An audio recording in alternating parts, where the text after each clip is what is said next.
I didn't see you there. It's been a while since we've talked about F1, hasn't it? So, that's exactly what we're going to do today.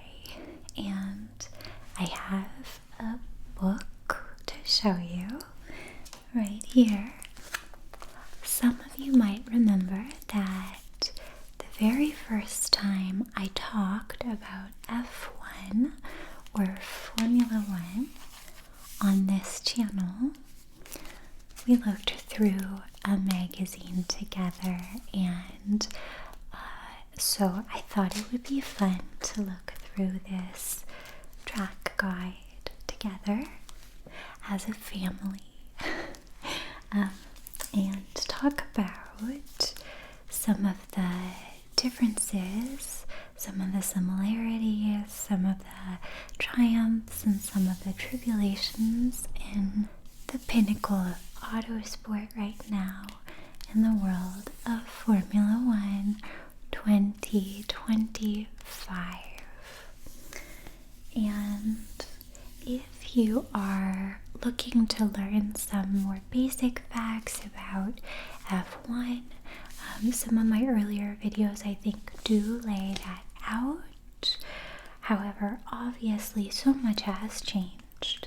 So I will be trying to make this video interesting and informative to people who have watched F1 most of their lives, like I have, or for people who, hopefully is still interesting for people who know more than I do, and for more casual, newer viewers, and just for people who just want something to kind of put on and chill out too.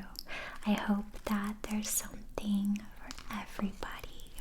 So what we're gonna do is I'm gonna go team by team and talk a little bit about where I think each team is at right now in the 2025 season. And just so you know, in case you're watching this in the future, this is right at summer break in 2025. So after the Hungarian Grand Prix, there's usually around a 4-week summer break, and it's good for everybody. The drivers, I think especially, tend to go out and do non-F1 related things, and I think that that's very good for their health historically, their mental health especially.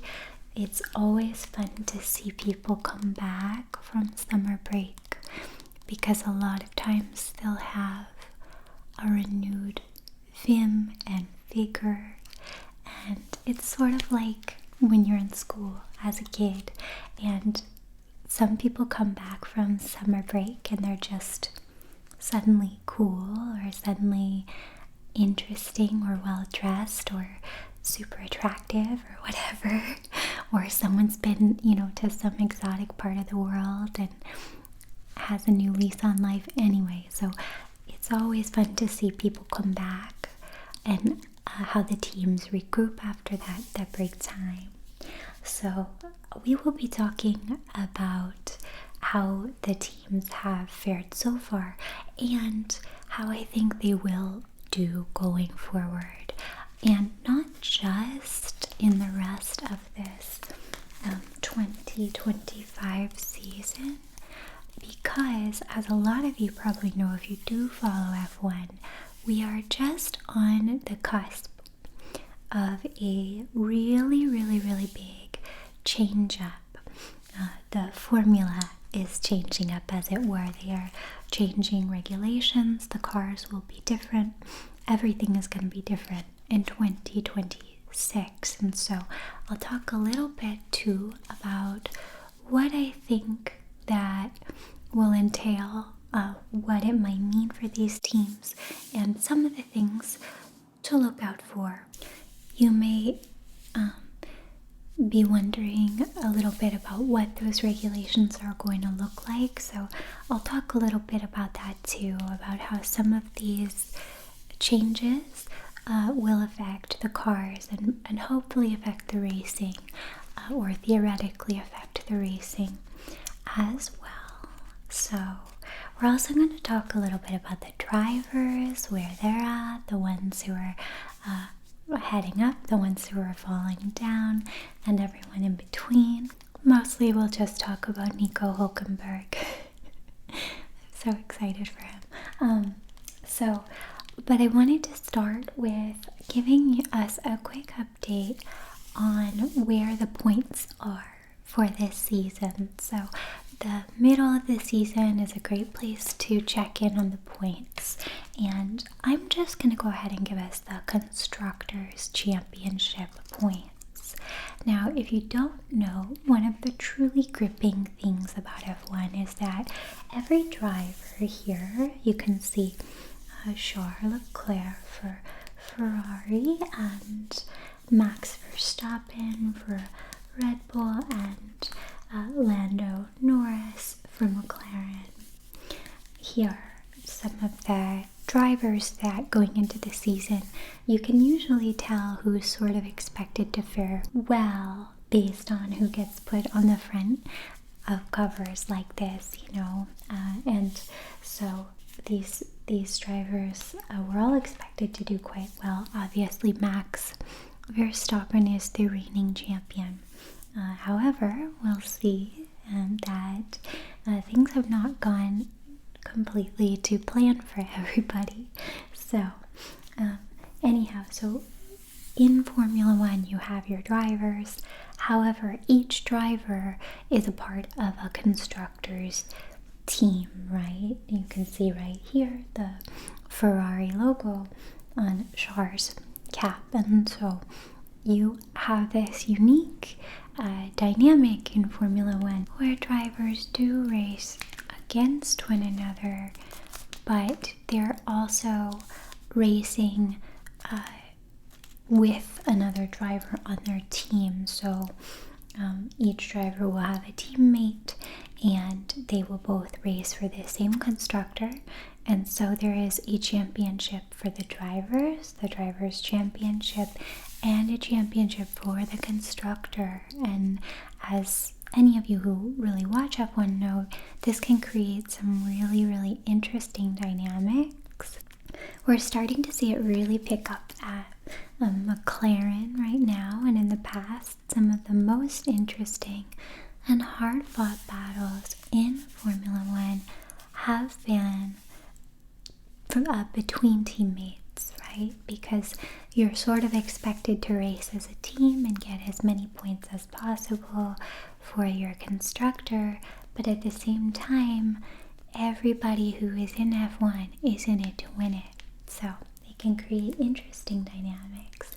So we'll obviously talk about that and kind of check in on which drivers right now are working really well as teammates and which ones are maybe not, and starting to get more competitive with one another.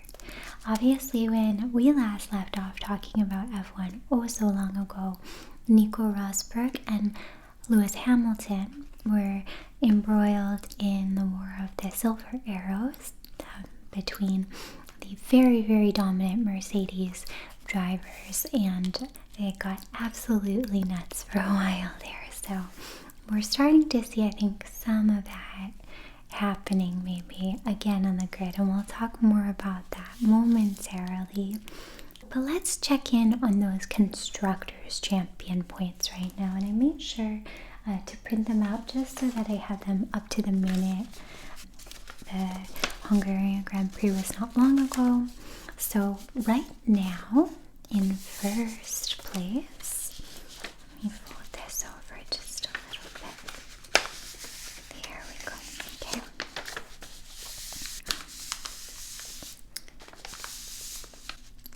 Okay, so in first place right now is McLaren, and again you can see here's one of the McLaren drivers right there on the front, and McLaren has 559 constructor points as of the summer break.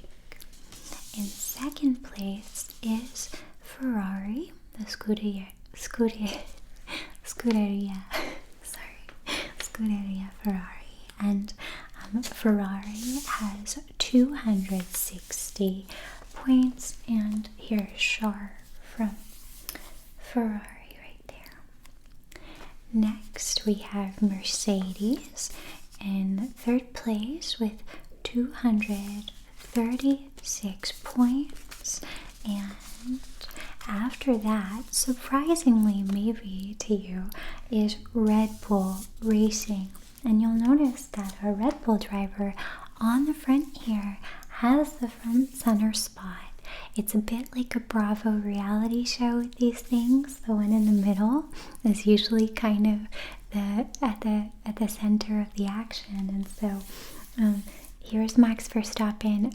Of course, a lot of people expected him to run away with the championship for another year consecutively. He's the long-reigning champ right now. But as of right now, Red Bull is struggling, and we'll talk about that a lot. But they have 194 points in fifth place. This is kind of exciting to me. Williams, and Williams has 70 points, but seeing them even in fifth is exciting. I think that they would have been very happy to know that they even ranked in sixth place in this Constructors Championship. So fighting for fifth, fighting in that best of the rest category is a place that I'm sure Williams is happy to be. They are not owned by the Williams family anymore, but I still have a lot of love in my heart for Williams, and it's exciting to see a legacy team maybe finding a return to form. And we'll talk a little bit more too about some interesting choices they've made strategically with how they're going to develop or not develop this season's car. So in sixth place is Aston Martin with 52 points. In seventh place, Kick Sauber, and I actually have a little Kick car right here. Hello. It is not because I love Kick as a platform so much. This is actually Valtteri's car. I'll talk about Valtteri Bottas too. Always gotta fit him into things. So anyway, Kick Sauber though is seventh place with 51 points. Then we go to Racing Bulls in eighth place, and Racing Bulls are the development team for Red Bull, in case that's confusing. Racing Bulls have 45 points currently in the Constructors Championship. In ninth place is Haas with 35 points, and in 10th right now is Alpine with 20 points. So that's how it stands. The next race will be in the Netherlands, and that is the weekend of August 29th through 31st, I believe. So we will see. And as always, I would love to hear your predictions. I have to say that I was so pleased to see some of the questions and comments you all made on my community post about Formula One. I asked for some of your questions, and I will choose a few of those to answer at the end of the video. So we're gonna go ahead and get into it. It says that this is the definitive guide to the new Grand Prix season, and I'm sure it is. However, just a brief flip through, tells me that it's already pretty outdated. A lot of the team lineups have changed, and we've had drivers, even team principal changes. So a lot of actual change up on the grid and in the pits. But I did want to have a visual aid for you guys, not just as a throwback to my original video, but because I can at least show you faces, cars, tracks, things like that as we go. So I will be kind of flipping through it. For the most part, I'm going to talk about the teams in Constructors Championship order, although I am going to start with Red Bull because I think there's the most meat on that bone and far and away had the most kind of questions about what the heck is going on over there. I have to say that man, right about now, Drive to Survive would be popping off. It's been kind of wild over there, so we'll get into it. And I'm gonna go ahead and focus in on the book so that you guys can see. This is actually a really beautiful track guide, and it shows pictures of the cars in motion. It's showing driver results stats and some of the more historical data about the teams when they started, who founded them, how many wins, pole positions, fastest laps, constructors titles, drivers titles, as well as kind of the executives all the way down to the kinds of chassis, chief designers, all those kinds of things.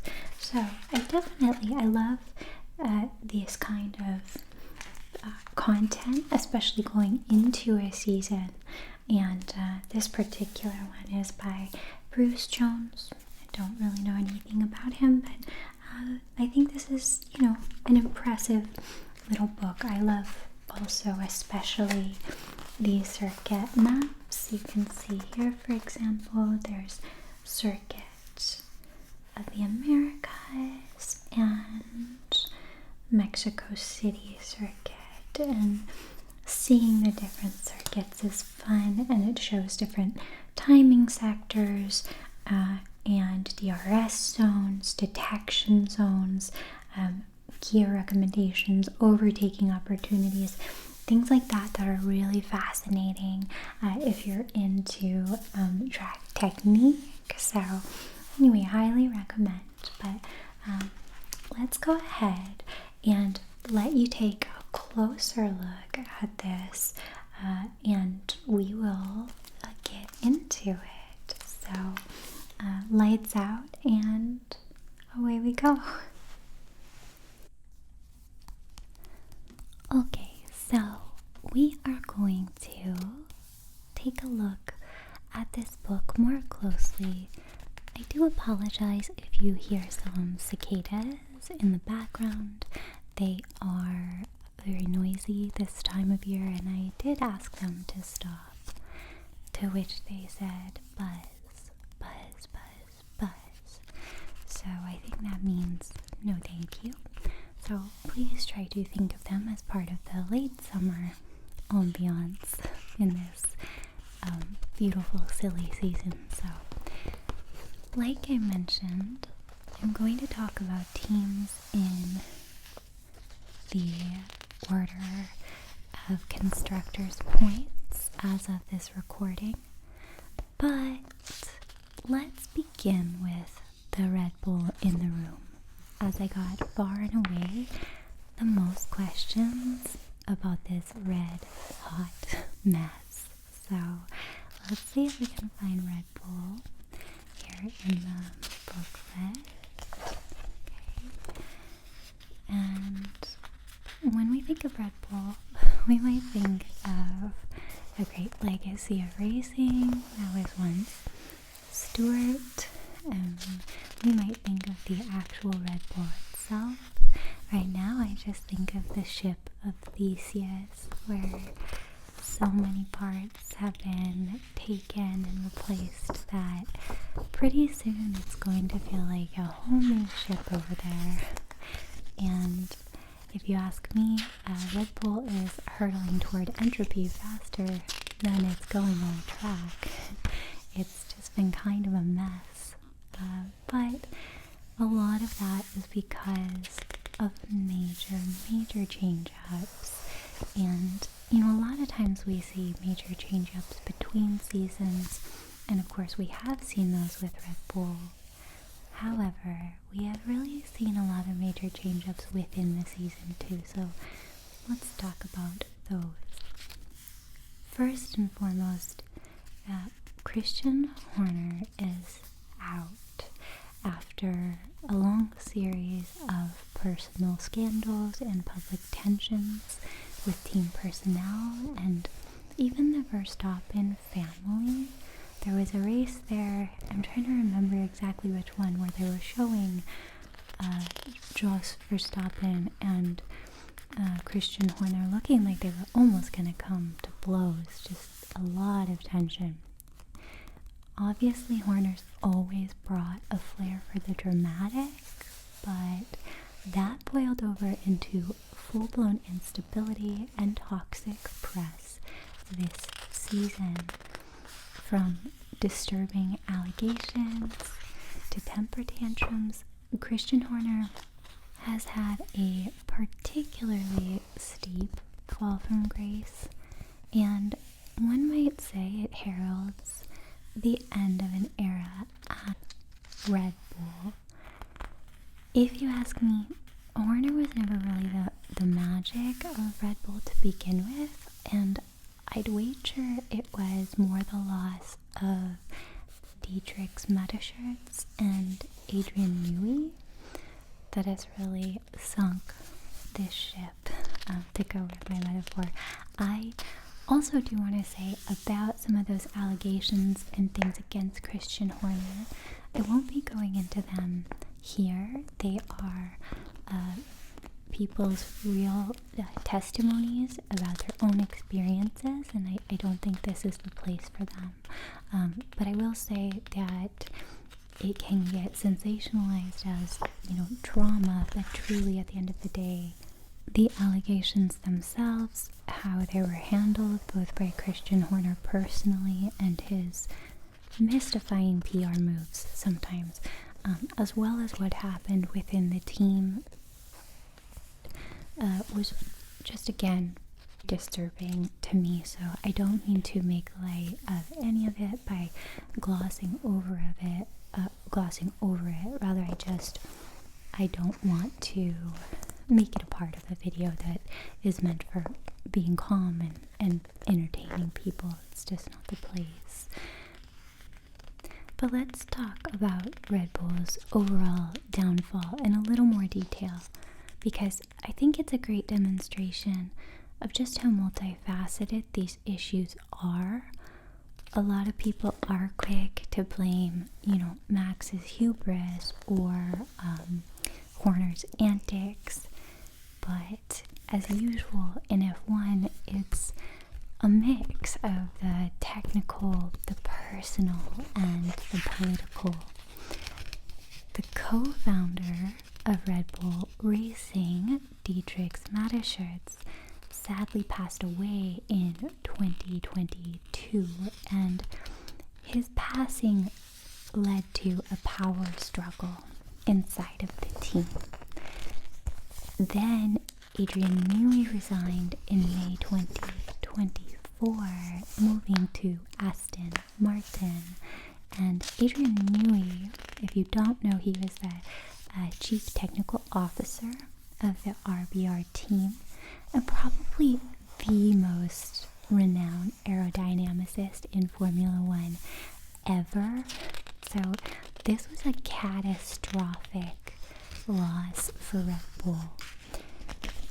Rules and regulations also have a part to play here, obviously, starting with sliding wind tunnel testing time.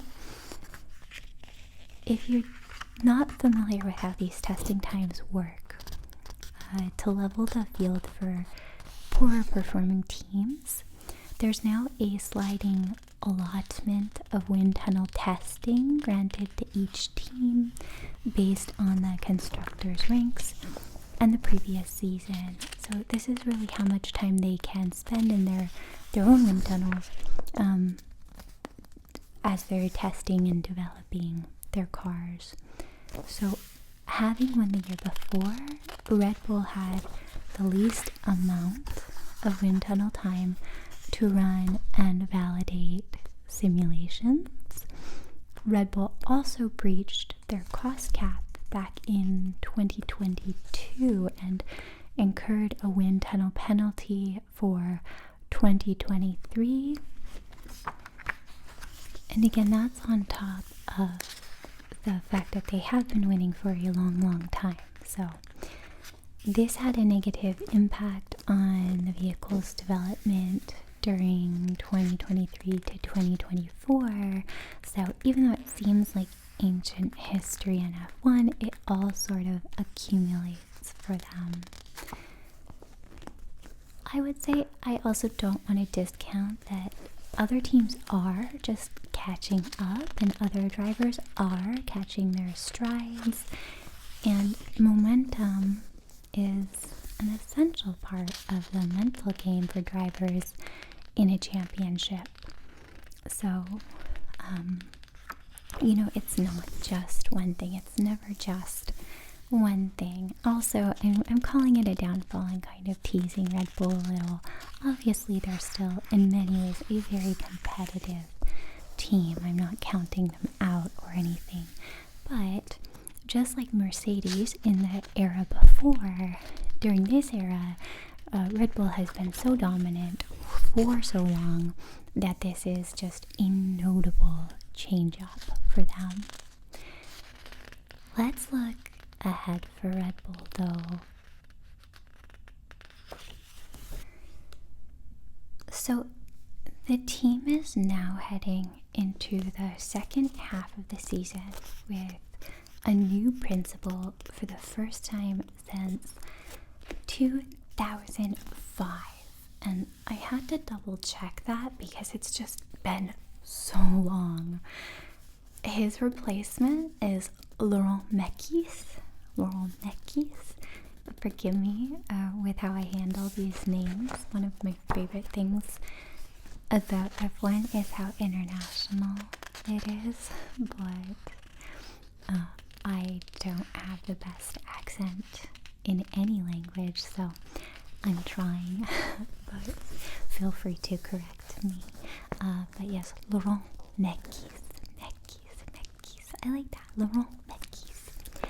So, Laurent Mekies is previously the team principal of Red Bull's sister team, Racing Bulls, and before that, Mekies worked at Ferrari as deputy team principal and also racing director for a while, I think, and at the FIA as safety director and deputy race director.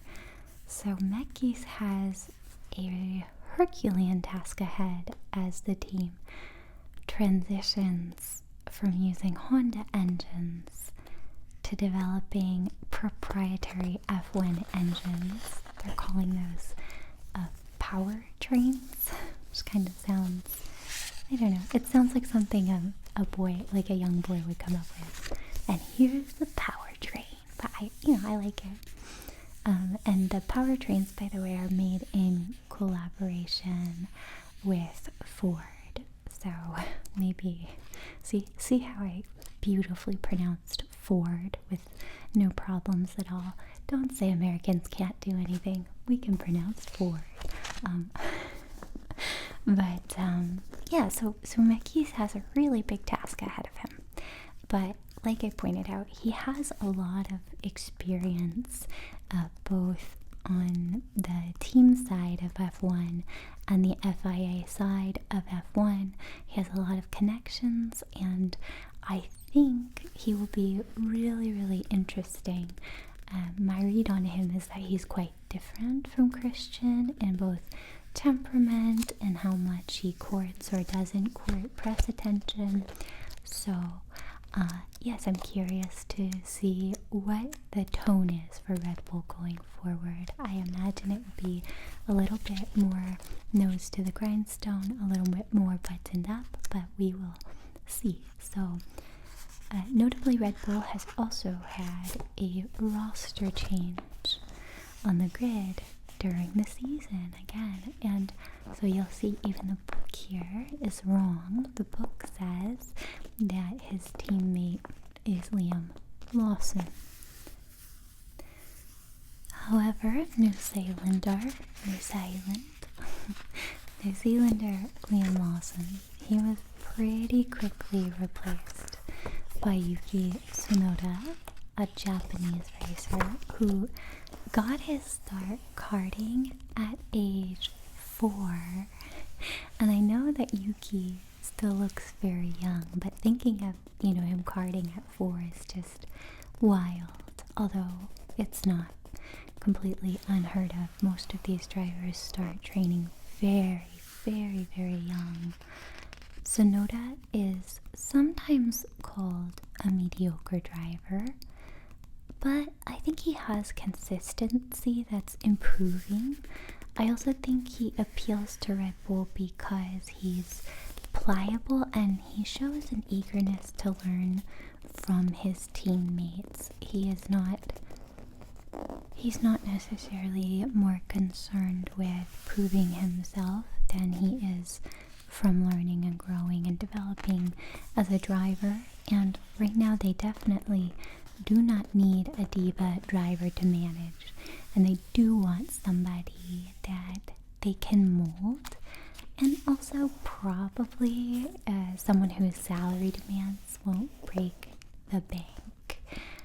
They could get Yuki for a decent price. So Yuki also seems capable of extracting good performances from his car, and he works well with what he's given.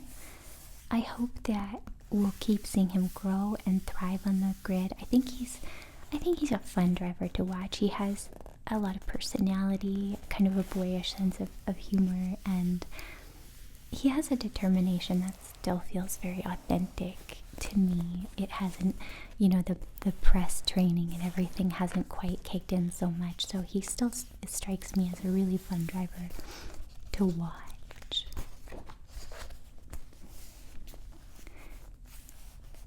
His teammate Max Verstappen is obviously a champion. He is opportunistic and bold, like Nigel Mansell, and he's brusquely authentic, like Kimi Räikkönen was. I miss Kimi.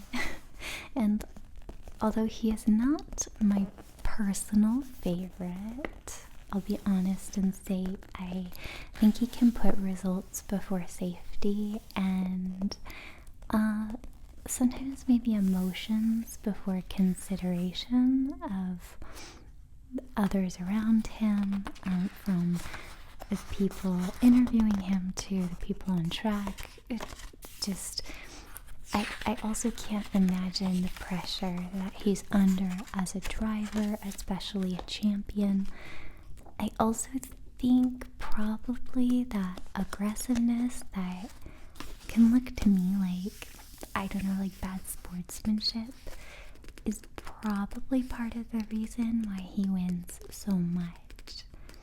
He's ferocious and relentless, and he has an incredible ability to maintain grip at the absolute limit of performance, and it really is astounding. He's very talented. Even though Verstappen has been a bit divisive from the jump, I can't deny that he inspires this unshakable loyalty from some of his fans. And I will say, to be fair, I've heard from a couple different sources that he's a really nice person in real life. But what is real life? Where is real life? F1 ticket to real life, please. Let's go there. But yeah, so just to be fair to him. So not my personal favorite, but also I don't know him personally. So, however, I will say it seems this year will be his combo breaker in his winning streak. Why? Well, probably because McLaren. So let's find McLaren here in the book.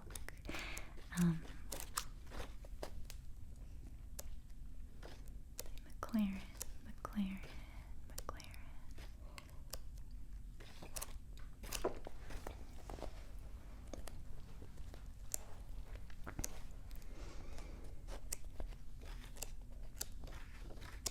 Okay, so here we are, McLaren, and they have made strategic investments in personnel and technical development, especially aerodynamics, giving their car this great increased downforce and speed. So we've seen a real uptick in their performance. They've also optimized tire temperature control, allowing them to get the most performance out of each tire set. And what I think is really important is allowing them more options on pit stop strategy. Tire strategy and pitting strategy can obviously be make or break to any race. They also seem to have balanced suspension very well, which can also really help nurse those tires. You gotta take care of the tires. You gotta treat them with Labubu gloves, crafted from the highest quality Labubu leather. Sorry, I just like saying the word Labubu, and I just carved out an excuse to say it. That's all I'm doing here. But yes, the tires need to be treated very carefully. The tire management at McLaren is actually so good right now that rumors about them filling tires with water have been swirling. You may have heard this. This is, by the way, totally unsubstantiated, and I think it's completely baseless, but I include it because I think it speaks to just how well they've been managing those tire temperatures, particularly in the rear wheels, to the point where people think it's, black magic or trickery. So, and you can see that on cooler tracks, McLaren's margins are actually trimmer. They're not as big, and meaning that they have the most advantage on those hot and tire punishing tracks. So it's obviously a big part of their success this year. And finally, I would say that McLaren seems to have achieved excellent wind tunnel correlation. So what I mean by that is that they can accurately validate wind tunnel test results against real world performance. So when you think about a wind tunnel, each team invests quite a lot into the wind tunnel that they have at their factory, and one of the most important things about it is that it is going to be accurate, that the results that you get in the wind tunnel are going to align with what you see in the real world. If you can't validate those results, then you're really not getting great data. So it's really important. Of course, a great car still needs a great driver, and I'd say McLaren has two in Lando Norris and Oscar Piastri. Piastri possesses a sophisticated racecraft for such a young driver, I think. He understands how to calculate and capitalize while preserving energy and tire integrity. And I would say he also stays very cool under pressure and communicates well with his engineers. And this allows them to optimize setup to his style. It also just means that, everybody is getting along well on his side of the garage, and that goes a really, really long way in my experience watching F1. So I would say Piastri also excels at braking. Again, braking late and courageously, like Schumacher and Hamilton before him. It's also a little bit like what I was talking about with Max Verstappen, being able to push your car to the limit and then brake late and control it that way. This allows for a deeper, more V-shaped racing line, if you think of it visually. So the driver can then straighten on the exit and return to pace earlier. And these are really the makings of a great driver, to be able to do this, because the faster you can get back to a good race pace after a corner, every moment counts. So personally, I'm also a big fan of Lando Norris, and not just because he sounds like a denizen of Bespin. Lando actually has better raw pace than his teammate, I would say, and he's extremely adaptable to different tracks and conditions, and he maintains a steady good humor. I think it makes him likable, and also I think helps his resiliency. I think Lando uses that kind of humor and his relationships around the track to help him get through it all. So I've also witnessed a lot of improvement and maturation in Lando as a driver, and that's always fun to watch. It seems to me he's making fewer mistakes and learning to be more strategic. In the past, I think that maybe Lando's biggest liability has been his hunger. Ironically, a lot of times hunger, or the will to win, is something that is very, very, very good for a driver. But in the past, I've seen Lando where he'll zero in on one car or on one overtake and waste power and tires to that myopia. But this season I've seen a bit less of that tunnel vision and a bit more patience and strategy, leading to fewer mistakes and better outcomes overall. The papaya pear.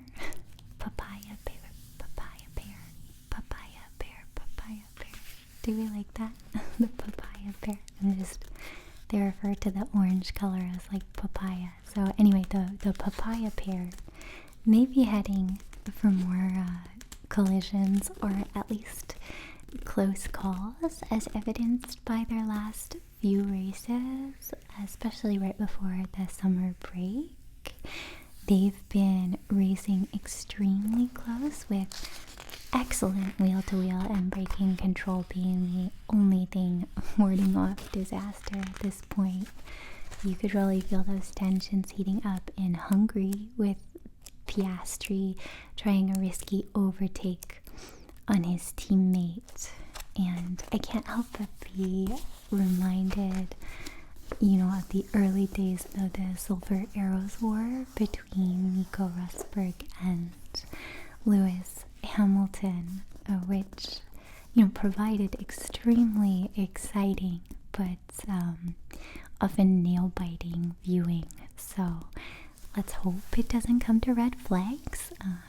We'll just all stay chill, stay papaya, guys. Let's not fight.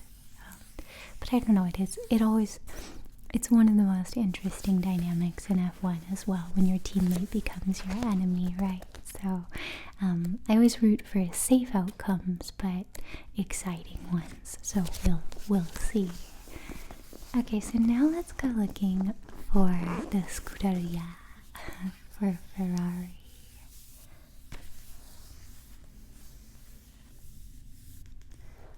Okay, so moving on to Ferrari. So we have a Ferrari, Charles Leclerc and Lewis Hamilton. And let's start by talking about Charles. So Charles Leclerc is driving well, but not getting a whole lot of buzz.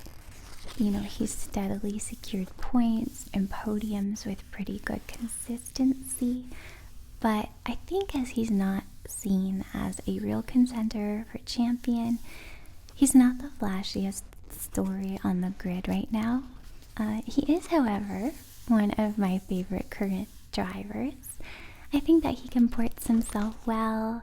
You know, he races with a lot of that hunger that is essential, you know, that determination, but also I think mostly with a lot of class. And he reminds me a bit of his late friend, Jules Bianchi. You know, both share sort of a sweetness and warmth, and you don't see that as often in such an unforgiving sport as F1. And if you ever wonder why nobody uses the number 17 in F1, it was retired in tribute to Jules, who tragically passed away after suffering severe head injuries in a crash during the 2014 Japanese Grand Prix. I know that a lot of you were watching. I was watching. It was just absolutely terrible and tragic.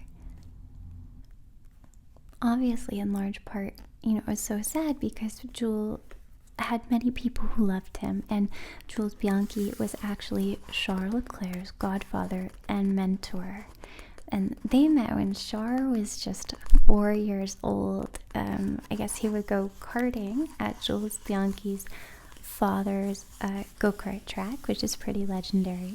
And the family is had a real close friendship. I think it endures to this day. And so, anyway, getting back to Charles, right before the summer break, we did see a little bit of Charles' ferocity coming out. He was clearly annoyed. Exasperated is probably a better word, with the limitations of his car. We saw him heard him getting really worked up on team radio. And, you know, while Charles can often qualify well, as evidenced at the Hungarian Grand Prix, he can't seem to convert those starts into podiums with his current machine. For a guy who holds, 27 pole positions, it's understandably vexing. I think he may be joining Max Verstappen at vexation station, and certainly his teammate Lewis Hamilton. But that's, you know, it's kind of the soul-crushing bit of being on the grid. You can have the skills of a great driver, but you're nothing without a great car to match. You know, I said with McLaren, they're lucky to have a good car and good drivers. It really all has to come together. So, meanwhile, Lewis Hamilton has been clear that the Ferrari SF25 or 25 is, you know, it's a big change from his trusty Mercedes, and it's required him to adapt his driving style drastically. And these differences include things like grip, setup, balance, understeer. He's also had to adjust to working with a new engineer after 12 seasons with the legendary Peter Bonington. Bono, as you maybe know him, and Lewis worked together for so long. They had honed a real mutual respect, understanding, and familiarity that made them a historic duo. You know, people called them like a bromance. His new engineer, Riccardo Adami, is a long-term Ferrari alum, and some people call him wise, and some people call him a bit risk averse. He can be slower to make decisions, especially risky decisions. So much has been made about tensions between the two, with Hamilton favoring a lightning fast risk earns reward mentality as a driver. people speculate that maybe it's a bit of a mismatch, but Hamilton publicly has proclaimed that this is all gossip and noise, and so he hasn't lent it any credence. But when do drivers ever, like, most of the time they're gonna say everything's fine unless they're really, really, really horked off. So, or unless somebody else has said something about them first. So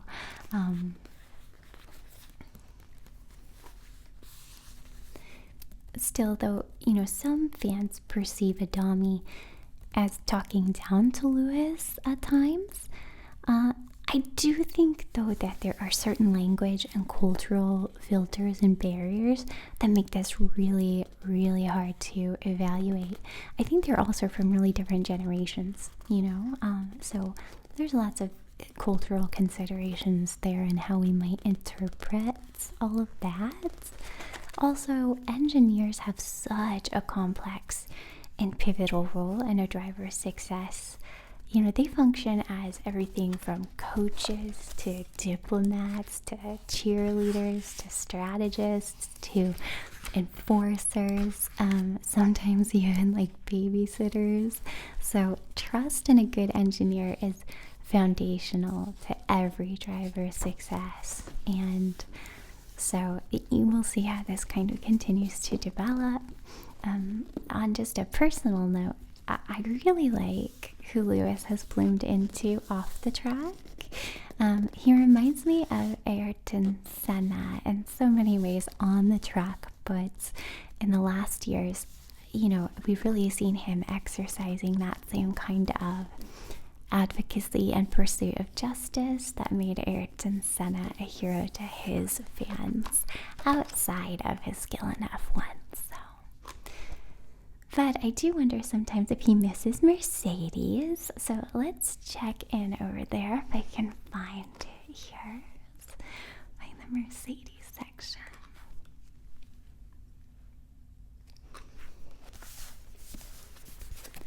I would say that Mercedes have had a disappointingly inconsistent season. They did begin strong.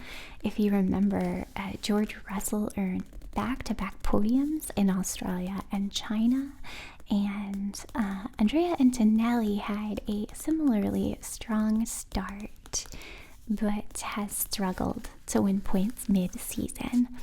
A Toto Wolff of "No, Michael, no, it's not right" fame. So I can't help myself. Toto has, admitted that the W16 struggles under trying conditions like heat, abrasive track surfaces, and extended corners. And so nobody's over there pretending that this is a dream car for the drivers. I've noticed George Russell tends to be one of the more divisive drivers, so I'd love to hear your thoughts, because I hear a lot of times when he does well, people seem to interpret that as him getting lucky. And certainly there have been times when he's gotten lucky, as with all drivers, but I do think that his technical driving seems solid. He doesn't make many mistakes when strategy and mechanical issues align, and he seems to maximize performance from his car. So at this point, he actually has 6 podiums, which is one more than Max this season. So I think that his hunger and his technical consistency are playing a part in that. And then we can look at Antonelli. A lot of the fan response to him reminds me of the early buzz around Verstappen himself, with some people seeing a potential for greatness and others saying that he's not ready. In fact, people were saying that Max was so inconsistent in his original ascendancy to Red Bull that people were saying he should be demoted. I've noticed a lot of the same narrative popping up around Antonelli, but I will remind you guys, and if you may not know this either, but Toto Wolff took on Antonelli, saying it would take 3 years for them to fully develop him as a great F1 driver. So we're still very early into those, those 3 years. I still have a lot of confidence that Toto is right and that the current Mercedes is difficult to handle for a rookie or even, honestly, a more experienced driver. So we know that Mercedes have struggled throughout this ground effects era, and they still can't seem to fix that pesky rear instability that I think is really, really, really causing them the most grief. So we'll see how that translates into success or the lack thereof in the second half of the season. But I am curious how they'll fare after 2026. Let's take a look at Williams, though, because they are next in the points. So let's find Williams.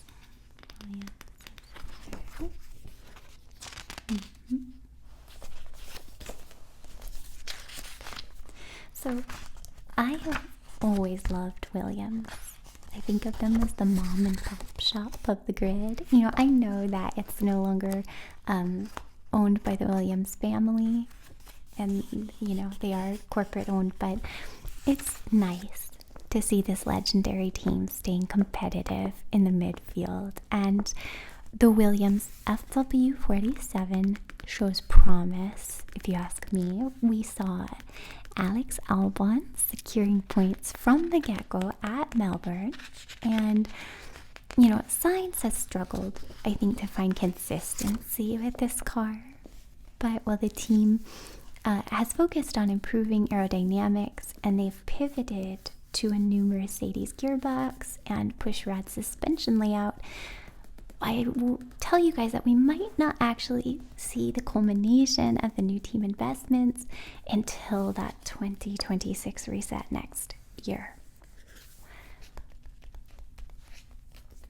Remember that in 2026, we're going to see a tremendous mix-up on the grid as teams adjust to a new set of rules and regulations, and those will encompass significant shifts in car design. The goal here is to create cars that are more agile and compact for more thrilling racing overall, more overtaking, more wheel to wheel, and also notably more environmental stewardship, which has been a focus of F1 for a while now. So what this means is, a focus on lighter, leaner cars with reduced wheelbase, a more electric, heavy hybrid power unit, so amping up how much of it needs to be electric, adjustable wings, fully sustainable fuel. I don't know why that's a tongue twister, but fully sustainable. Oh, I can't do it. Fully sustainable fuel, and then reduced downforce. And I want to say this is around 15%, and then an overhaul to DRS. So we'll see the end of the drag reduction system as we know it.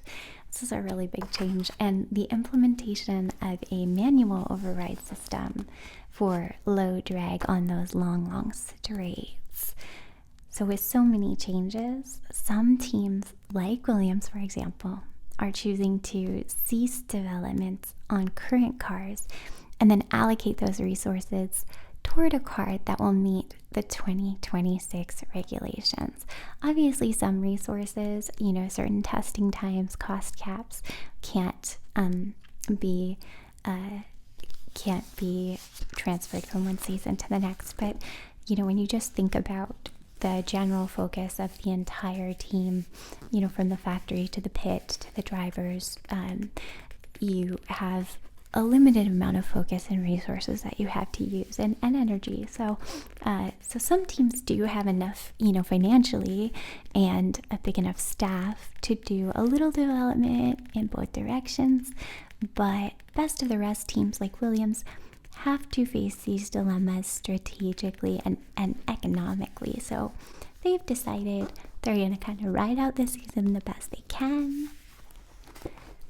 And honestly, they're doing a fine job of that. And then really, really focus, their eggs in the 2026 basket. They're going to put their eggs in the 2026 basket. Yes. So next in the points, though, is Aston Martin. And so since I'm using sort of like poultry and egg jokes, Aston Martin is a team that had every duck in a row, right? They've got a 2-time world champion driver, a nearly $200 million factory, including a sparkling new state-of-the-art wind tunnel, and Adrian, God of Aero Newey, in their garage. Quack, quack. So why are they performing so poorly that Aston Martin is selling their stake in F1 altogether?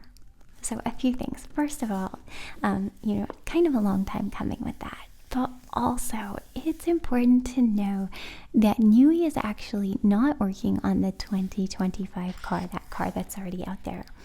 The current car is the Dan Fallows machine, and that was built with the Mercedes wind tunnel. So that's we won't really see the full genius or the magic of Adrian Newey until 2026.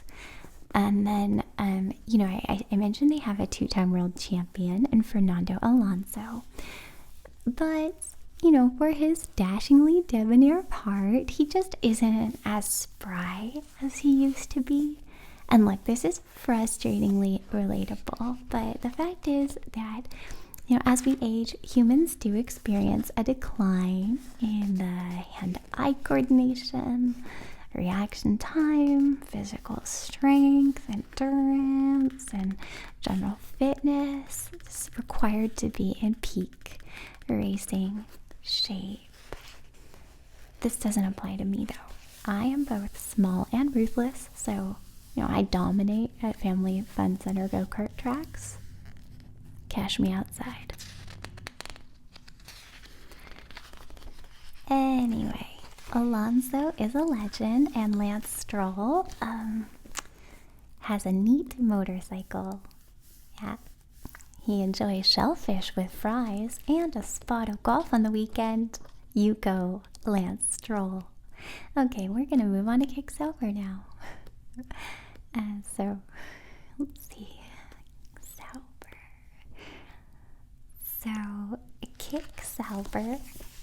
Can I just call them Sauber? I have to.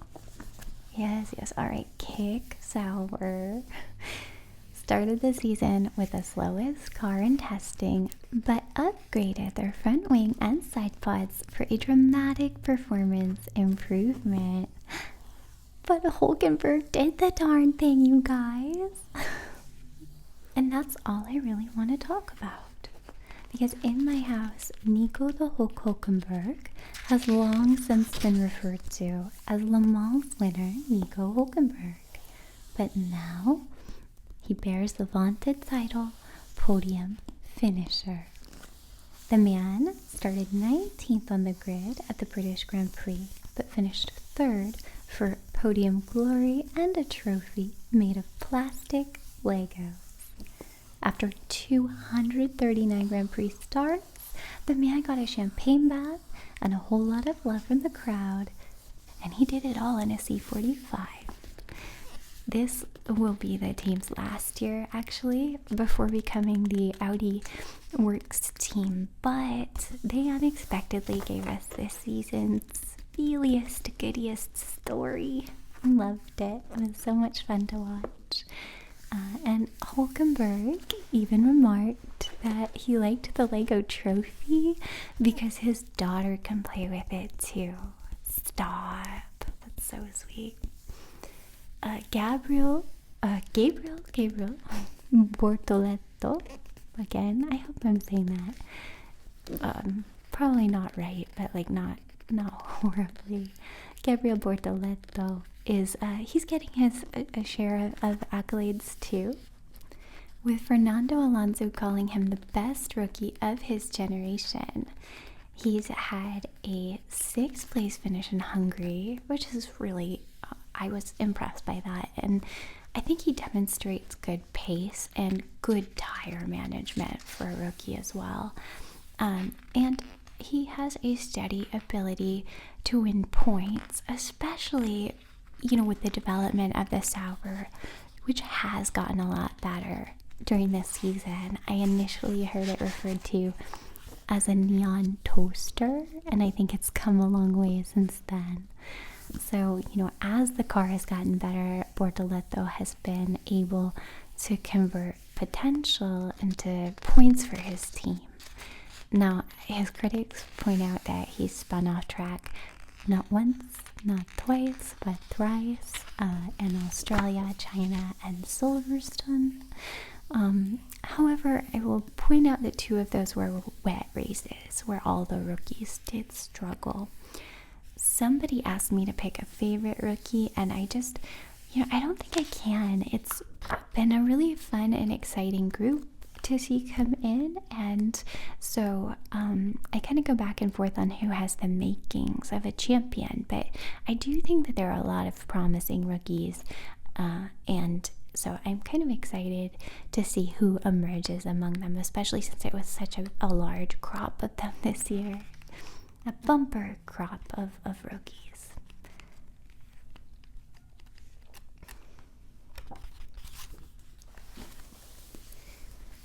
Next in the points are Racing Bulls, which will always be Visa, Cash App, RB in my heart. No. But Racing Bulls are hoping to break into the top 6 this year, but they've had a pretty mixed result in the midfield. The team did start with Yuki Tsunoda and then Isaac Hadjar. I think Isaac Hadjar. But they brought on Liam Lawson when Yuki was ascended to Red Bull. Lawson has been especially impressive lately, and I say this again especially because he was demoted so quickly and unceremoniously from Red Bull. It's not the first time Red Bull has done this. We see them kind of play around with people's careers, and maybe it's not fair to put it that way, but I'm sure it feels that way. You can ask Daniel Kvyat, you can ask Daniel Ricciardo, but it's cool. Red Bull, it's fine, guys. In the words of Kimi Räikkönen, leave them alone. They know what they're doing, I'm sure. But Lawson originally replaced Daniel Ricciardo, actually, speaking of him. And he has bounced around in the Red Bull extended universe for a while now, actually. You have to give it to a guy who can face that much upheaval and still fend off a very thirsty Verstappen for 21 laps in Hungary, too, if you saw that. It's super impressive. And he's done something similar before. He's mounted relentless defenses against both Alonso and Hamilton this season. So, he can hold his own against champion drivers. And that really shows grace under fire. He's also bold on strategy, sometimes pushing for fewer stops to stay out on track and fight, which is also the strategy I use in Motorsport Manager, so it's got to be the right one. Isaac Hadjar has also, again, someone please tell me how to, I try to look up how to pronounce, and it's just the same as watching coverage. People from all over the world cover drivers from all over the world, so there's so many accents and pronunciations that mingle together, and so I do my best, but I can always learn. So anyway, Hadjar has has also surprised a lot of naysayers, though. He scored 6th in Monaco, and he has qualified not infrequently in Q3, so that's impressive for a rookie. His relationship with Lawson also seems strong at this point, and I think that can really translate to track results. Team harmony, especially between teammates, can go a long way, not just in morale, but in this case, think about that Monaco result. So he credited Lawson with strategically backing up the field to help his own results.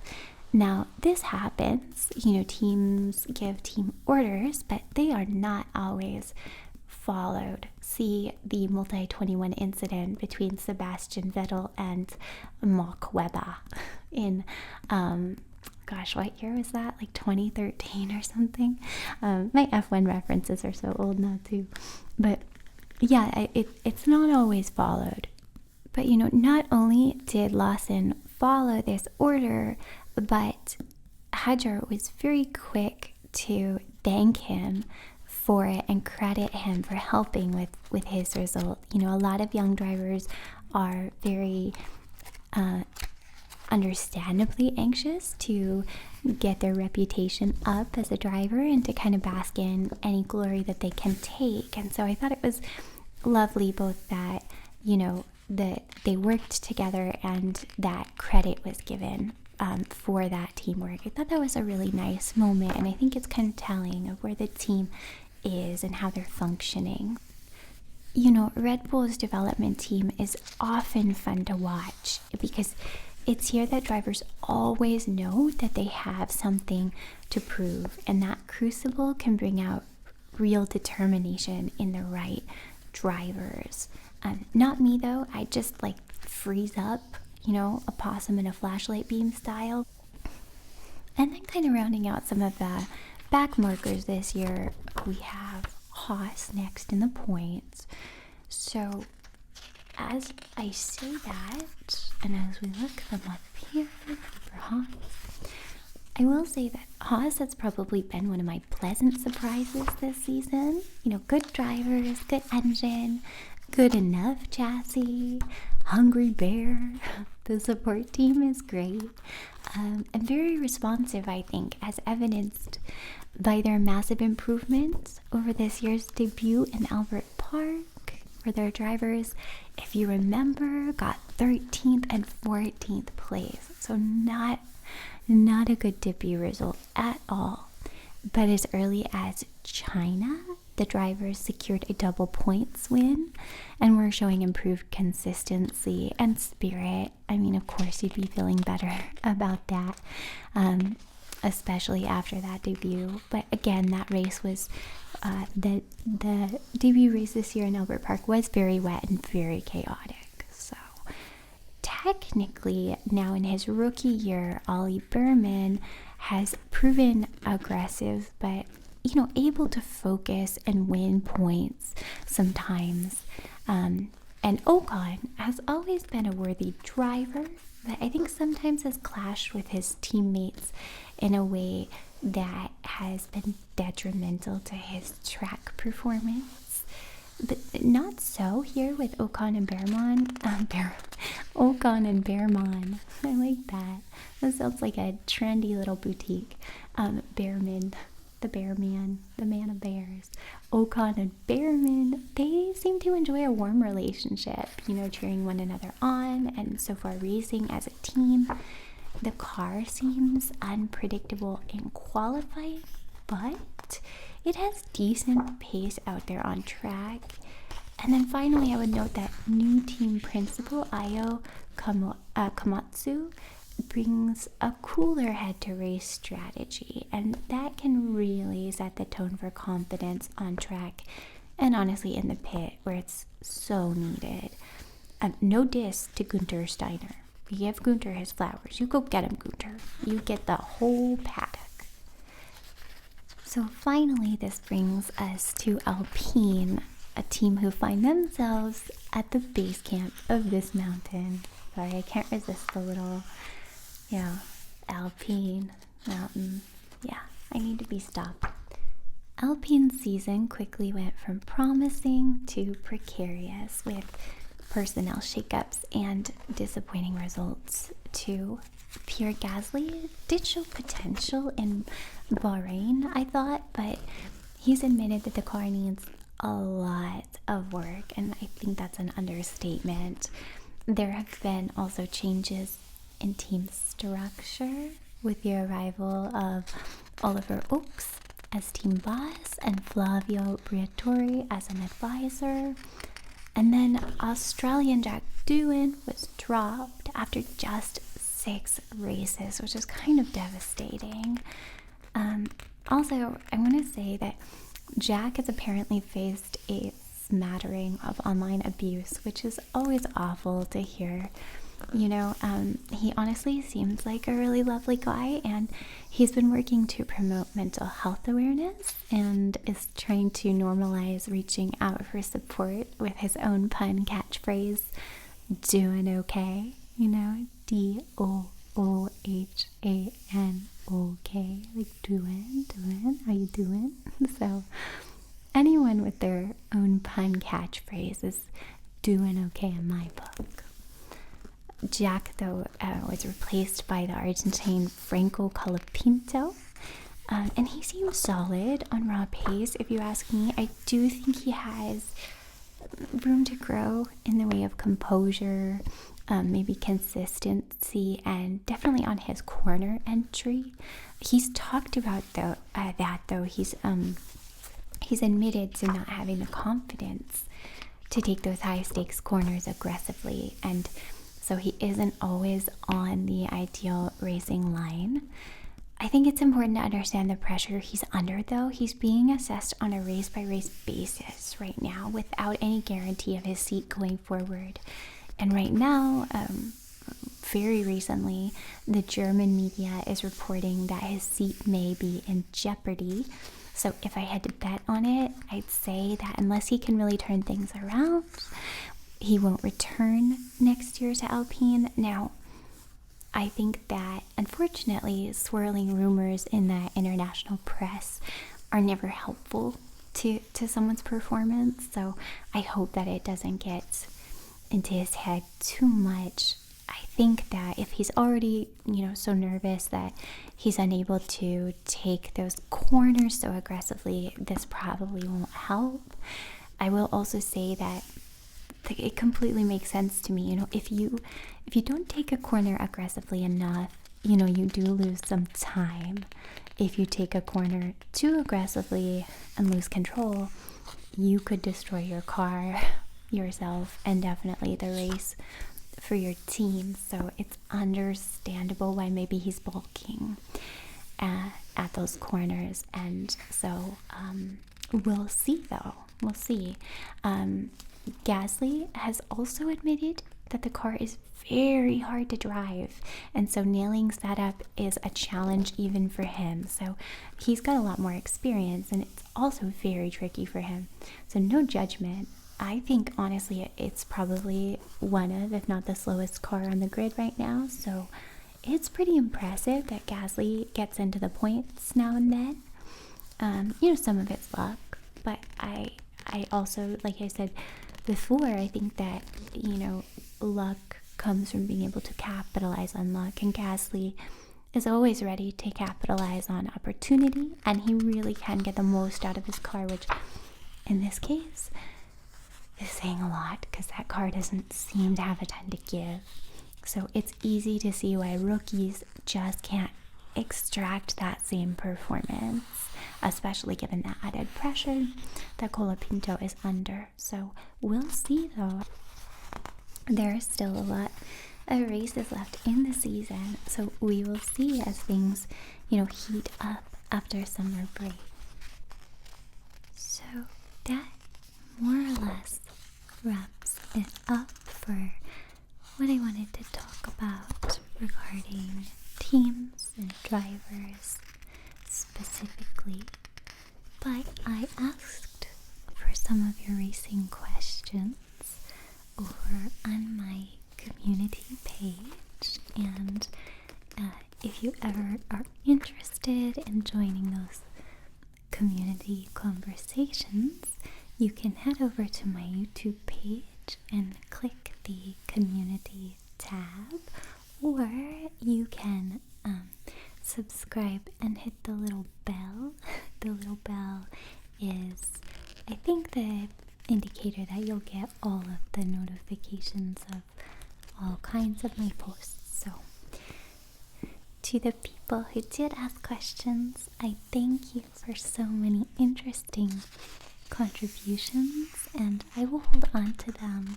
They help me know kind of what avenues of F1 content you might be interested in the future, so I will keep them to sort of shape any future content. So for now, I wanted to pick a few to answer, and I tried to pick ones that fell outside of the purview of what I had already planned to talk about in the video today, so hopefully these will illuminate some more meta ideas about F1 in general, and hopefully some of what I've already talked about has answered some of your questions. So the first question I chose comes from Ministry of Miscellany, and they commented, do you have any novel ideas on how to spice up a quieter race? Bernie's random water sprinklers, for example. And this needs the context that Bernie Ecclestone once postulated that sprinklers on tracks would make for more exciting races, because as most of us know, wet races do tend to be the most fun and unpredictable. So it's really fun to think about novelties. So I wrote banana peels, and what's great about that is that there would be no cost. In fact, you could make a profit with this model. You just have vendors sell bananas in the stands, and the rest sort of takes care of itself. So I think it's a win-win. But I did want to use this question to sort of jump off and talk about issues that I really do think hinder excitement and active racing or exciting racing. So the first thing is aero wash, or as it's commonly called, dirty air. So airflow creates downforce, right? But dirty air is really turbulent and unpredictable, and that lack of even airflow can really disrupt downforce, and that's why cars are always fighting to be up ahead in the clean air. So dirty air means less downforce, and less downforce can mean less grip, and less grip means less ability to overtake. If you want to attack on the track, you have to have a lot of grip to be able to get that done. Think if you were trying to do a really high jump or something like that, and you were running on ice or banana peels, you would stumble. You need a lot of grip to be able to forcefully, effectively, and cleanly overtake, and without it you really don't have a chance. You're just going to cause a collision. So the 2026 regulations will aim to remedy this in a few kind of interesting ways, some of them more direct and a lot quite indirectly. The 2026 cars will feature partially flat underfloors and shorter Venturi tunnels. These are those channels that accelerate airflow kind of toward the bottom of the car, and they also will significantly reduce the reliance on ground effect for downforce with these changes. So basically, I called this the ground effect era earlier, I think, in the video today. And ground effect is essentially the way that a car gets suctioned to the track for that enhanced grip. Ostensibly ground effect, which can be stymied by dirty air. It won't be as important for getting an advantage in F1 on the track anymore. The idea is that, the reduction of ultra low setups and setups that are optimized only for, or I should say primarily for downforce, should encourage teams to use other chassis elements and strategies to find an advantage, to find time. And so this can be done in energy conservation, this can be done in handling, tire management, and through different kinds of aero, which will be enabled through new kinds of more dynamic wings, things like that. So this shift also aims to lessen the turbulence generated by the underbody and the diffuser, which is a major contributor to dirty air. They're also going to include, as I was just alluding to, movable dynamic wings, which can aid airflow management. So I'm excited to see, what the new cars look like, because again, this is a really, really radical shift from the era we're in right now, where so much is dependent upon ground effect, literally riding on it, right? So with these new dynamic wings, with new regulations, we're trying to get away from that. And because ground effect, is sort of disrupted by dirty air, if ground effect isn't as important, then dirty air won't be either. I think that's kind of the theory there. Another thing that I think really helps, and I hope we see a continuation of, is cost capping. I think that cost caps really help because when too much money flows and too many corporations get involved, concept convergence looms. And I know some of you will disagree with me that concept convergence is a bad thing to begin with, and I get that. If you don't know what I mean, I think this term was actually coined by Adrian Newey years ago, but please let me know if I'm wrong about that. In any case, it doesn't matter that much. What matters is what it means is all cars sort of becoming the same. They start to look the same and behave the same. They're designed the same way, because nobody can afford to take risks, or rather not hop on a winning bandwagon. Once upon a time, it sort of happened with, I think, like skirts. Once one team develops something that feels like it gives them a major edge, and you have a corporation breathing down your neck about it, it's very, very hard to convince a corporation not to just go in that direction, instead of saying, no, I'm just, give us time, we're developing things our own way. And so it can kind of kill individuality. Money is obviously not the only thing that does this, and money will always matter in F1. I know that's sort of the whole point of it, right? Is to entertain people and make money doing so.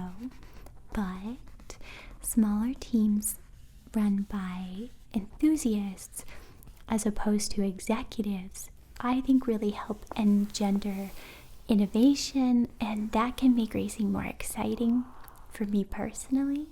Now, on the other hand, I know that there are many series of racing where all cars are essentially the same or very, very close to it, and it's super exciting because since the cars are so similar, more goes to the drivers, the strategy, to see who can do the best with similar equipment, and that does oftentimes mean more overtaking and things like that. Super exciting. I'm not saying that concept convergence is a bad thing in general.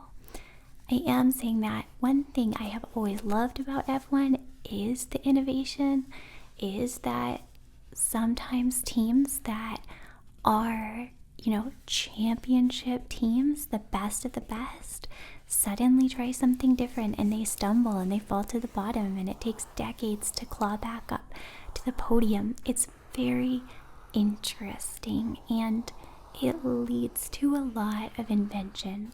It's something I really cherish about F1 and I like to see more of it. I think when you have more executives and fewer experts and aficionados around a table, you just tend to see less risk taking and less invention. Finally, I think that the tracks should penalize mistakes more than the FIA, more than the stewards. What I mean is that, I obviously want tracks to be safe for drivers. I'm not advocating for lava pits or anything like that. But so many tracks have so much tarmac runoff now that there's just very, very little risk or very low stakes for going off the track, to the point where sometimes people try to get away with it. Some people try it knowing that they'll just take a penalty, and it just feels like then there's so much more meddling by officials and stewards. I think that gets confusing and political. It's an absolute buzzkill to watch a hard-fought race only to learn the result was undermined by penalties later on. It's less dynamic, it's less viewer-friendly, and less organic. It can be really confusing, if you watch qualifying and then the results are published and then the next day they're all different. Same with races, especially with races. And I think, when you're thinking about retaining new viewers, I think it must be very confusing and frustrating when there's all of these esoteric rules being applied very often retroactively. And so I think that if you have a track that can regulate itself a little bit better, sure, you have more of a material risk for the teams. You're risking a lot of money and a lot of time and a lot of labor if a car or a wing or tires get damaged, and I'm certainly not talking about adding elements that are dangerous for the drivers themselves in any real way. But I do think at this point that the tracks could be designed with a little bit more risk and a little bit less leeway given for mistakes, I think. No, let's just do Rainbow Road. Just do a Rainbow Road.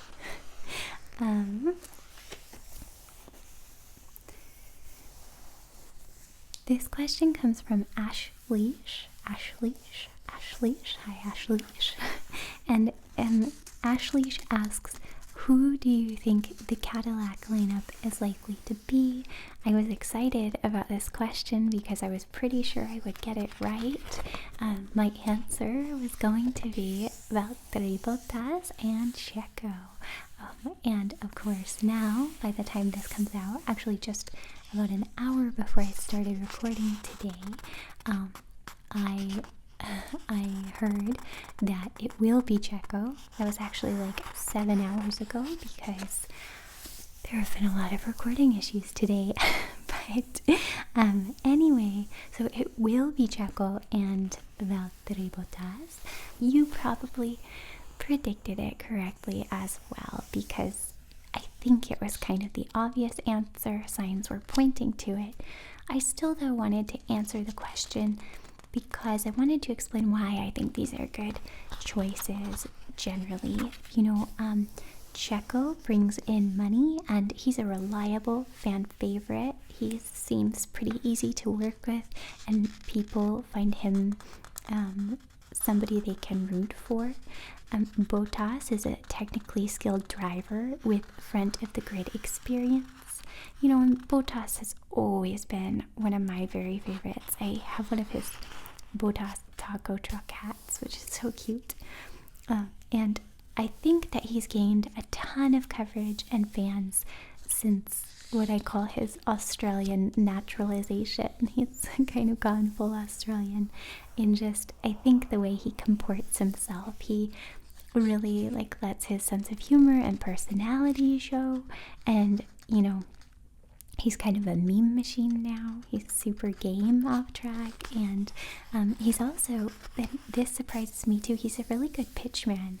The ads and things he's done have been really great, and years ago I never would have thought that of him, because he is still so serious on track. You know, he takes it incredibly seriously. So for a man who was once accused of being an actual robot after some ridiculous race starts, one in particular, he's become extremely warm and fun to watch, and I think he'd be a huge boon to the brand, both as a racer and as a personality. I also think it's a smart choice because the team needs drivers who can develop the team and the car at this point. That means drivers with experience, and both of these guys will be entering their third development era in F1. They don't have the nerves of rookies or the egos of champions. You know, they just have the work ethic and know-how of strong, seasoned drivers. They are both very strong, very respected. I think both of them are very good at articulating what is needed in setup and team dynamic, and at the same time neither one of them behave like celebrities, you know. So I think for a team that's going to be looking toward setting up its foundations more than going for points right away, you know, points are always the dream, of course, but at this point they're thinking, or at least this shows me, they're thinking in the long run. They're thinking about how do we do this right from the start and build this up slowly, surely, and properly. So I'm really happy about this. Plus, these are just both drivers I enjoy watching, so I think it'll be great. Mango Man 999 commented, "What is the experience of going to a race like? Is it worth the time, effort, and money? In this economy, I will not say what's worth anyone's money, but I will say I have loved going to races. I've only done so in Montreal, but my bucket list includes a lot of far-flung tracks. Eventually, I do hope to get back to the tracks. That said, if you can get good seats, I think that really can make or break your experience of a race. I have always sat at the start-stop in Montreal, and I think that's a really fun place to sit.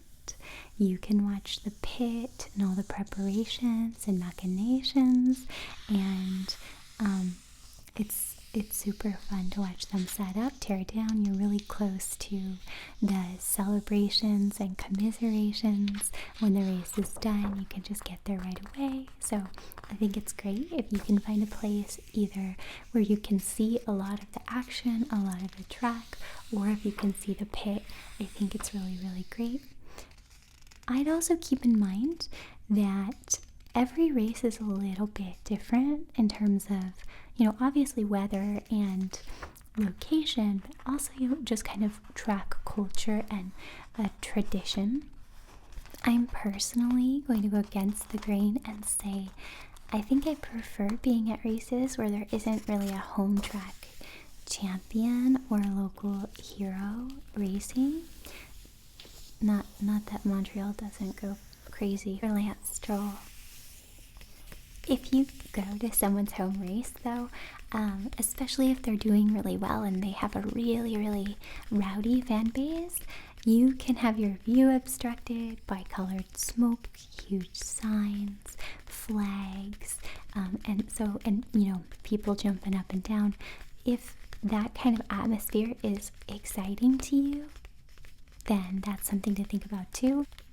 But if it's something that overwhelms you a bit, like it does me, you might think about which race is going to like suit your vibe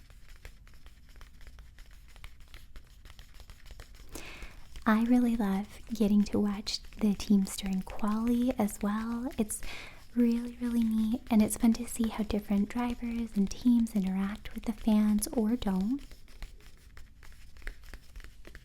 I also enjoy seeing the personalities around the track.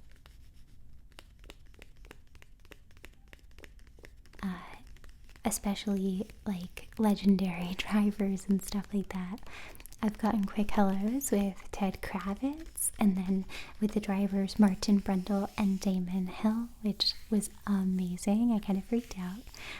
I do think more and more non-F1 celebrities tend to frequent races, so people from outside the world of F1. And depending on you, again, that could be value added or quite the opposite. It just depends on how you feel about, celebrities and what they bring. So, again, I don't feel like Montreal is one of the more celebrity heavy races, and I tend to like it that way. If you want one of those, I think Miami, I think Las Vegas, I think Silverstone, Monaco, obviously. There are lots of races where you're gonna see a lot of really famous people if that's what you like. And if you don't, there's definitely races that are a little bit more chill, and a little bit also the ones that are a little bit more far-flung too. I think you have a better chance at a more relaxed kind of atmosphere. And then finally, Christopher Hallwayne commented, "What are your brief thoughts on what has happened in F1 since you last posted a video about it? Do you miss Daniel Ricciardo?" Of course I miss Daniel. It was really sad to kind of see the way his departure worked out. But yes, it has been a really long time since I've talked about F1. I think it might have been 2014 the last time we spoke about it at length. Because so much has happened, I'm going to try and keep these thoughts pretty general and succinct. There's just too much to say, and I don't want to get bogged down in minutia. And because the technical changes will be overhauled next year, I feel a little late to that party.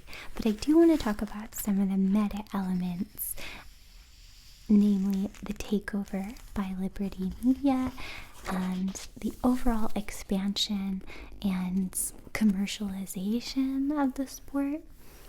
2017 saw the acquisition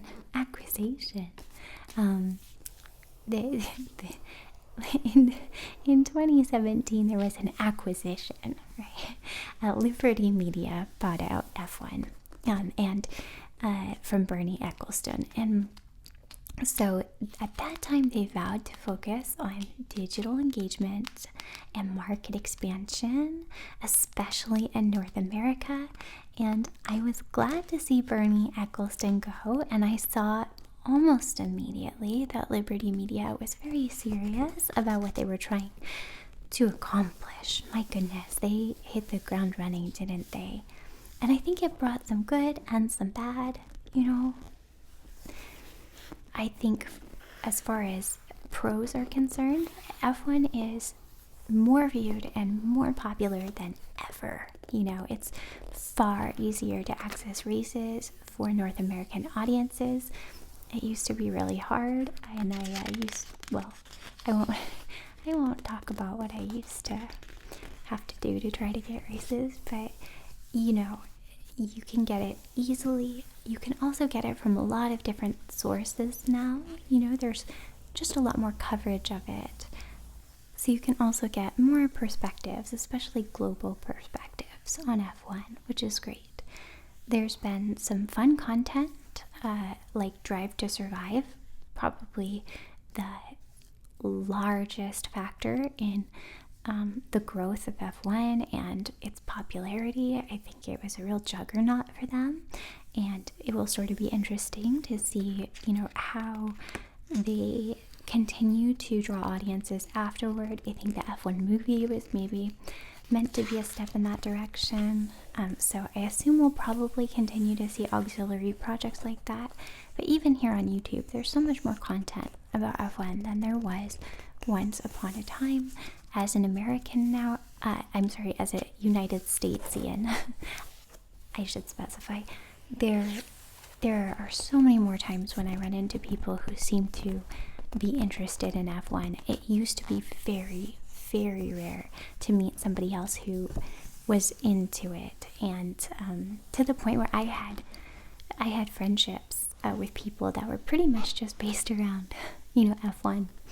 So now, though, it's much more common, it's more mainstream in our culture, even though I know it's been more mainstream in different countries for a very long time. It just kind of depends, but there's definitely a palpable difference here. However, I would say in terms of cons, that coverage now tends to focus on interpersonal and team drama and scandal more than, I think, the racing strategy, the technical aspects of the sport, And I think it's fair to say viewership is more casual, and that means that maybe commentary shouldn't get as detailed, but I kind of think the opposite, truly. In my heart, I don't think that just because people get interested in it for that interpersonal, calling it drama feels really undermining, but the theatricality of it, the stories, the narratives, those are a part of it, and I don't think that has to be divorced from design, mechanical, from understanding the history of the sport or the tracks or how things all work together. In fact, I think they all really enrich one another. I think it would be actually a great time to offer more insight, more moments of historical context, more track breakdown, more focus on technical, because I think sometimes they underestimate their new audiences. So we shall see how that goes, going forward. But overall, the sport has expanded and been commercialized far beyond its early years. So I would say Liberty Media has certainly done what they set out to do. Demonstrably, the calendar has expanded to a record 24 races, including new American races in Miami and Las Vegas. And the spectacle of this sport is up, both in track experience and celebrity involvement, as I was talking about. But that also means that I think the average fan is often priced out of tickets and access, because there's these luxury experience packages and all these additional bells and whistles and programming that go into Grand Prix weekends now. And kind of like the way that concerts have gotten so expensive because people seem to expect a Cirque du Soleil level of production, I think that the same is happening to some degree with the F1 Grand Prix weekends and events. And so I do worry that kind of the average person gets priced out.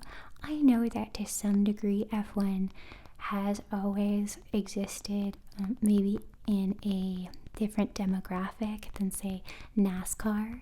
Undeniably, even a lot of the racers themselves are just filthy rich. But I think at the end of the day, F1 is for everyone, and so it would be a shame if people got priced out of the chance to be able to experience it in person. Even merch seems to be, just like everything, more expensive, but I do wonder sometimes if the emphasis on making that merch a little bit more luxurious and luxury oriented isn't also a factor. So I am really though looking forward to the 2026 reset, and even though the FIA admits the cars will be 1 to 2.5 seconds slower, It's always fun to see which teams will rise to the new challenges. And of course, every era we've seen, a little bit of loss and a little bit of gain. A lot of times F1 sounds different or looks different in a way that we might not be quite ready for. Sometimes it's worthwhile. Sometimes, we miss the way it was.